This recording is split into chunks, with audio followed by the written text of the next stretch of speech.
So we all been watching this Netflix series, right? The Diddy Reckoning, produced or put together by 50 Cent. Cold blooded, man. Cold butt blooded. I've been seeing like mixed reactions. Some people feel like it's backfiring on 50 Cent. Other people is just like, damn, you won the war. You know, it depends on how you look at it, but I'm also paying attention to the Netflix situation and Diddy's legal team. Like, are they going to get a chance to shut it down? I hear things that a cease and desist was sent.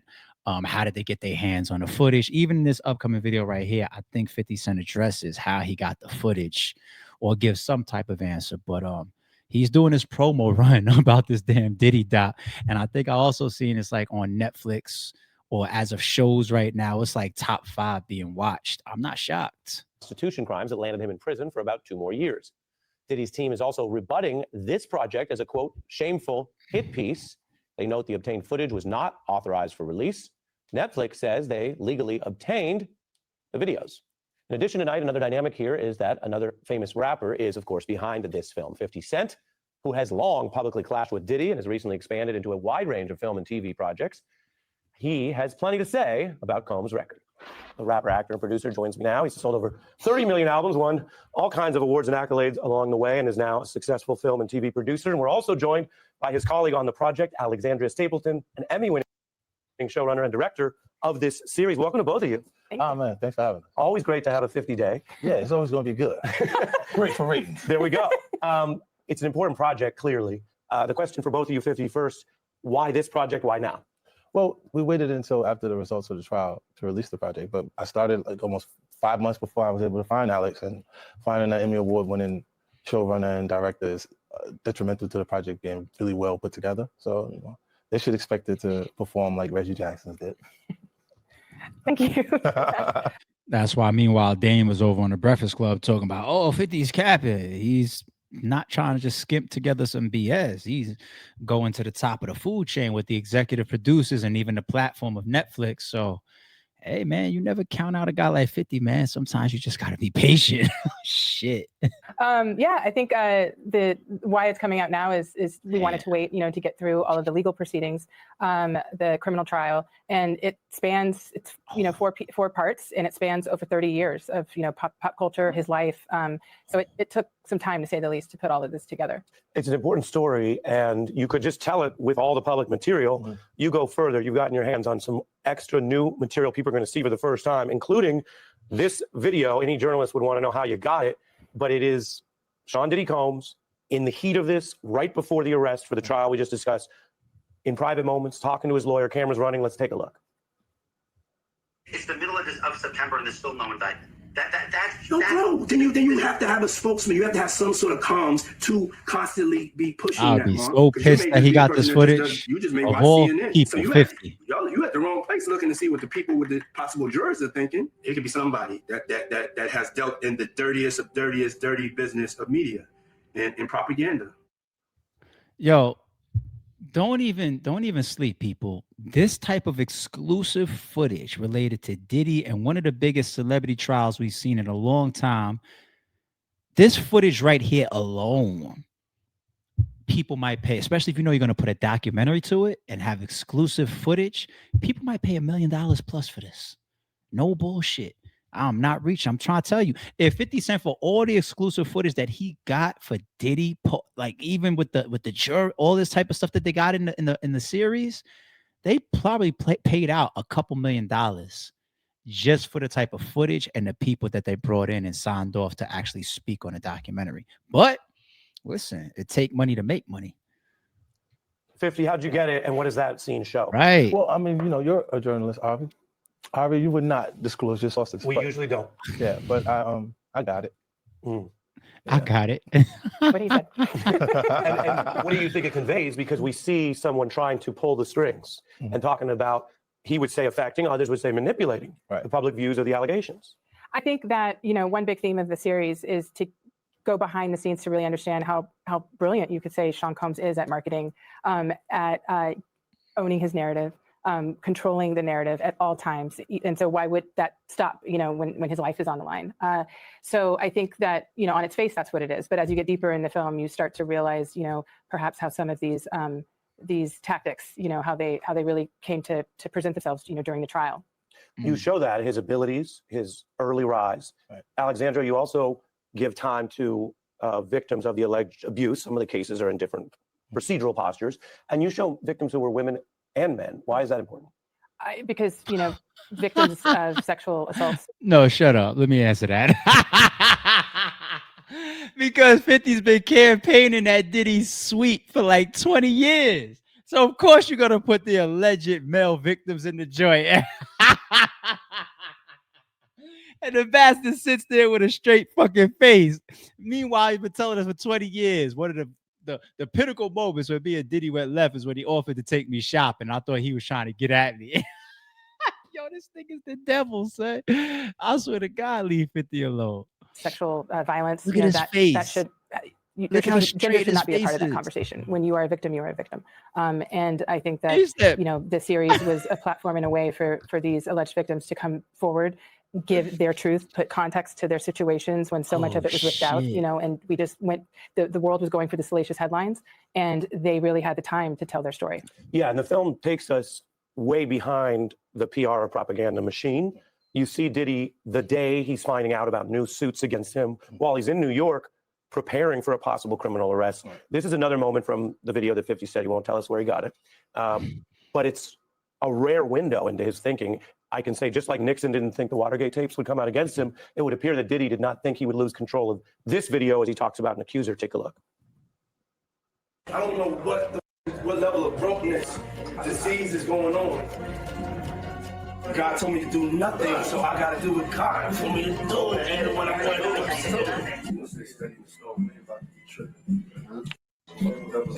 the girl that's in my group that was on my last album. You're on my last album now. All of a sudden, I'm this person. I'm this monster. That man. Gloves coming off. Alexandria, what does this show in the story you're telling? I mean, did Diddy, was he so, this can't never make it out? No, he's got his own cameraman recording his journey. It's very possible that Diddy was hoping to beat the trial or win that trial, beat the whole case, come home and put out his own documentary. Hence him having a fucking cameraman follow him around. There's footage of when he's out in the street doing like exercise on a bike, riding around Manhattan and all this. They're following him with a camera. So he's documenting his own shit leading up to trial. So I don't think that this was some like, it's not like somebody was recording him and he didn't know. It's just he didn't want it to fall into the hands of 50, of course, because if you give that same footage to different people based on the context that they put around it and the type of documentary that they're making, it could be looked at bad or good. If you give it to 50 Cent, he's gonna paint it in a whole spectrum like it's negative. Look at this guy. Sometimes he's laughing, sometimes he's joking, he's talking shit about the victims. If this was Diddy's doc, he would say, this is the type of pressure I had leading up to the trial of people that tried to lie on me or try to get money from me. And the whole documentary, you know what I'm saying, put it in a different light. So I ain't buying that because this footage comes out on Netflix from 50 that it was supposed to be so secretive. No, it's just how is the footage going to be used eventually by somebody. Well, this is a moment where the lawsuits, I would say, take a turn and they become very personal for him. Don Richard is one of the alleged victims who filed a lawsuit, and I think that this is a moment where he was nicked. You know, his armor was nicked, I guess you could say, because I think, you know, Sean Combs is a person who probably feels like, you know, to step to him, especially legally, takes a lot of courage that I don't think he really assumed that a lot of people were going to have, even though the Cassie, you know, lawsuit had already been out. And so I think he was a little off balance, but that quickly turned to anger. And 50, the project, I've seen all 4 episodes, it doesn't feel like a personality critique. It feels like it goes to the conduct, the alleged abuse, some of it alleged, some of it proven. And so you also show, one person who worked with Diddy, this was a Bad Boy co-founder who had a falling out with him, as apparently many people did. And it goes beyond the bravado. Some would say, 50, you have some bravado, and that's okay. Here, it seems that it turns into something more sinister and abusive. I want to play Mr. Burroughs talking about it and get your view of why this was an important part of the story. Take a look. He had this thing with strongmen, and he had a thing with wanting to be one, but not positioned to be one streetwise, but positioned to be one industry-wise. And they call that a paper gangster. No, I'm not paying, nor am I involved in any of that. And so as he's paper gangstering, he's also trying to street gangster. Yeah, Kurt Bowers has a lot of insight. And, this documentary is about people being able to tell their truth or tell their version of the story. And the only thing I wish we were able to have Diddy be in the doc. So he could have said some things that, make people understand why people say these things about him. The outreach went to his team and they gave denials, but he didn't want to participate. Yeah. What do you think of the psychology, 50? Because in getting to know you, I've learned that you could have been a full-time psychologist and done very well with that. You have a keen eye for people. Fair? Oh, yeah, I try. Mr. Burroughs makes the argument that Diddy was overcompensating, that he wasn't initially actually a tough guy. Right. And then there's the old saying, be careful who you pretend to be, you might become them. This is true. Did that happen to him in your view? I'm not sure if that's what transpired, but because I don't know him to be tough. Like we haven't even had problems. Like me and him. Like our issue, they'll say we had beef for 20 years, but I have hired both of his sons for different projects that I worked on, like both two different television shows, Quincy and Justin. So I don't have that energy towards him, like where we'll be trying to hurt each other. All I would, like while other people pointed out those situations, like that he was dangerous like that, I said, okay, I had to take it in, but we never got there. Alexandria, the story also broadens well beyond the recent case. You look at a very controversial incident he was involved in early in his life, where people were badly hurt and killed, lost their life, but it was like a melee, not one-on-one violence. You look at the infamous case in the nightclub with J-Lo, where another artist, Shine, took the rap, not him. Are you trying to tell a story that he's been getting away with things this whole time, or is that up to the viewer to decide? Absolutely up to the viewer. I think that my job was to show patterns, and my job was to report the facts and things that happened. And I think that it's pretty obvious that there are patterns that follow him, trails, of destruction and devastation that follow. And I think that, again, context is everything. And so when you're talking about Sean Combs, when you're talking about these cases, you can't just cherry pick one to make it all make sense. You have to look at the piece as a whole. Yeah. Now we have to talk about Tupac, which I wasn't committed to, but then I watched the doc. So didn't know you were getting that. You have a lot of people saying stuff in there that makes it sound like maybe he was responsible for that murder, which has never been proven. That's a very serious thing. But you have Keefe D over in Vegas now, getting ready to go on trial for that case. Ain't that credible though? Come on, man. Yeah, I mean, we'll see what happens with his trial. I think right now it's up for August of 2026, and so it'll be very interesting. It was fascinating though to unearth. Nobody really listening to no Keefe D. That are not in the direct line of when all the Keefe news came out. Someone like Kurt Burroughs, you get to understand more of his opinion about what was going down. But I think more than just the actual murders and the tragic deaths of both Tupac and Biggie, I think that for us it was really important to understand some of the dynamics of those three, Sean Combs, Biggie, and Tupac, and what was really going on behind the scenes. That often gets lifted because everyone just wants to talk about the murder, and not to really digest why. But do you think a viewer's left with the impression that he was responsible? I think that that's really up to the court system and not to me or the film. We're just presenting things that have been reported on, have been said by Keefe D himself repeatedly, and the LAPD. Show some love, brother love. Go on. No, I'm just saying what Keefe was saying. What he was saying, yeah. And yeah, you're speaking about a key person who some people would say, oh, that's strong evidence. Other people would say, when you get into years later and people with various agendas, you don't know.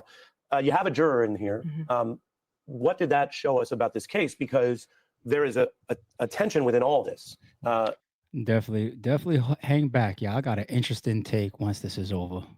It's no stranger to many people that the justice system fails in all sorts of ways. You show how it failed survivors and Cassie, clearly. At the same time, he beat the case in New York. I remember the day it happened, and I looked at 50's Instagram for Diddy News, as so many Americans do. And in all fairness, 50 said, okay, he beat a big part of the case, right? You said. Many people think that was an unjust outcome, but when talking to the jurors, what did you find? Because the film looks at all of this horror, but then finds that a jury of his peers in New York, ultimately in this era, said the government did not prove the whole RICO case. Yeah, I mean, I think it's really complicated. And I think that to break down what went right and what maybe went left or wrong in that trial is that's a whole other documentary. But I think that, we have two jurors, two very different types of New Yorkers, that were interviewed in the film. And I think that when you talk to them, I mean, it was very clear to me that they stood behind that decision. They stood behind it 1,000%. Because they felt that based on the charges that were presented by the federal government, and that they could not prove beyond a reasonable doubt that Sean Combs was guilty of, RICO. Yeah. That they overcharged. That they overcharged. I think that when you get into the, I don't know if our laws or our legal system are the best when it comes to the gray matter of sexual assault. They had tanks out in front of his house. All right. Like they made a bigger, more extreme approach to the investigation. So you think the government did basically mishandle what was still strong evidence? They did overdo it. They overdid it. They did great. He beat the case. To me, that what he was charged with, that's a victory. Like that, to end up with 50 months when you had when your life on the line is a victory. But to be the only person that's incarcerated for hiring and transporting male prostitutes is different. Yeah, life on the line. Also a 50 liter. Yeah. Oh, he had to throw that in. When he comes out, and it's not that long from now, is it he up? re-enters this world. He's got a stack of civil cases that could bankrupt even the wealthiest people, and you give voice to some of those accusers and individuals. What do you think the future should hold for Diddy? Should he be, sort of re-embraced or not? I don't know if he. I don't know why he didn't file bankruptcy. Like it would have indicated to the sharks, even if you see blood in the water, there's not that much blood, right? Because the lawyers, they came with so many lawsuits. It's like 80 different civil suits. So it's over 100 now. Yeah, that is going to exhaust him. The legal processes will exhaust him. I think he also underestimated that a lot. I mean, some of, with every celebrity, you do have different claims and some are completely unfounded. But I think that some of these lawsuits, there's receipts. And there's footage and there's voice recordings. And I think that for a man, it's also very interesting, for the culture of hip hop, so many artists record themselves and they probably, when they were, recording themselves in 2005, never saw the year 2025 and how accessible that media would be to actually make a case for things. And I think that's a big part of the gumbo of Sean Combs and what he's dealing with. Thanks to both of you for joining us. Thank you. What's up, man? Yo, imagine fighting 100 different lawsuits. Okay. Also, real quick, briefly, and I'm going to give you an interesting take behind that. 50 Cent puts this up on his Instagram. He's pretty much insinuating, unless I'm reading this incorrectly, as if somebody sent them flowers behind all this Diddy Netflix documentary stuff, almost as a threat. Okay. He writes, "What kind of gay shit is this? Diddy send me flowers at Club 11. LOL. Why all the foreplay? Get busy. You know I'm stupid." And then I see another comment of his on the here that says, "A warning, I'm 90s grimy. You don't warn me, LOL." So that's pretty clear to me. He's interpreting whoever sent him some flowers as a threat. All right. Here's what's also interesting to me. And I looked at this similar to Kendrick and Drake. All right. Kendrick was driving a lot of narrative that absolutely could have put Drake in jail. How? Okay. How about the biggest stage year round, which is the Super Bowl halftime show? That big X that he performed Peekaboo in the middle of. And we all at this point know what Peekaboo references and some of the subliminals in that, right? XXX Tentacion. Okay.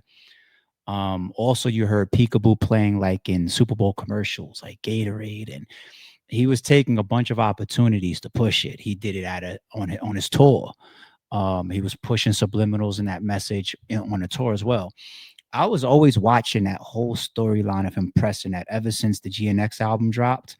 Like, yo, he is pressing this as if he wants people to really believe or at least look into Drake's alleged involvement or possibly even just horrible person, human being trolling of XXX Tentacion's death. Okay. And we heard the rumors around it. All right. Actually, didn't his legal team get him to a point where he was able to dodge like being brought into court and questions or something like that? Still allegedly, right? So we won't drive that too tough. But Kendrick doing that was very, very dangerous, or possibly can still be dangerous for Drake, for all we know.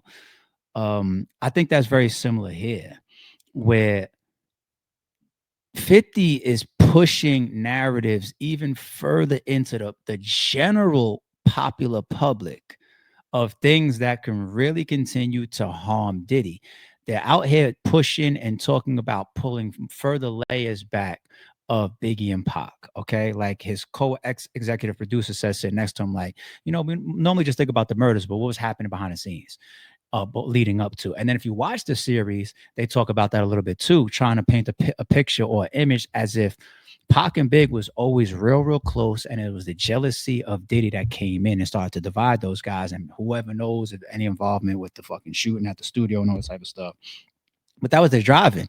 And even as the news reporter or the news anchor there brings that up, and he asks him, like, well, he's not really blah, blah, blah. And then 50 throws in, which he doesn't have to. Well, there's another trial that's happened over there with Keefy D in relation to Pac shooting, and we don't know what's going to happen with that. So he's still pushing shit that is backbreaking to Diddy. Like, you imagine people picking up on some of this, looking at the documentary, even public pressure. No different than when you got a shooting at the Gold Coast of FBG Duck. It gets a whole nother level of investigation and hours pressed towards it from the authorities because of where it took place, opposed in some gangway. No different than here. You got Netflix and all this public outcry and all these big news station and shows that 50 is doing. This creates big interest even for prosecutors and DA. It does, if it wasn't already there. So the whole thing about his legal disputes and all his civil suits that can possibly just fuck up the rest of his life, even when he gets out. And of course, your freedom comes before that, your money, right? But legally, just imagine if Tupac and Biggie become something that he gets further investigated for. Diddy. To be continued.